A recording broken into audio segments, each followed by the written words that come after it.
السلام علیکم ورحمۃ اللہ وبرکاتہ۔ حضرات 1968 کے اندر حضور سید جیلانی اشرف اشرفی الجیلانی ایک خواب لے کر بھیونڈی تشریف لاتے ہیں اور حضرت دیوان شاہ رحمۃ اللہ علیہ کے نام پہ آپ نے ایک چھوٹا سا ادارہ دارالعلوم دیوان شاہ قائم کیا اور ہمارے اسلاف نے ان کے کاندھے سے کاندھا ملایا اور مخدومی فیضان ایسا ہوا کہ ایک عالی شان ادارہ دارالعلوم دیوان شاہ قائم ہو گیا اور الحمدللہ اس ادارے سے تقریباً 500 علماء حفاظ اور قراء وغیرہ فارغ ہو چکے ہیں۔ یہ اپنے آپ میں ایک تاریخ ہے۔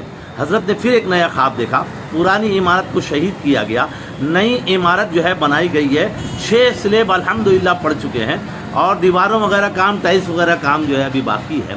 تو حضرت نے ایک خواب یہ دیکھا ہے کہ دینی تعلیم کے ساتھ ساتھ عصری تعلیم کا بھی اہتمام کیا جا سکے، اس لیے ایک بہت عظیم الشان عمارت اور بہت عظیم الشان پلان حضرت کے ذہن کے اندر ہے۔ آئیے ہم پھر اپنے اسلاف کی تاریخ کو دہرائیں اور حضرت کے کاندھے سے کاندھا ملا دیں۔ پورے ہندوستان کو بھیونڈی سے مدد جاتی ہے۔ اس وقت دارالعلوم دیوان شاہ نے آپ کی طرف جو ہے اپنا دست سوال دراز کیا ہے۔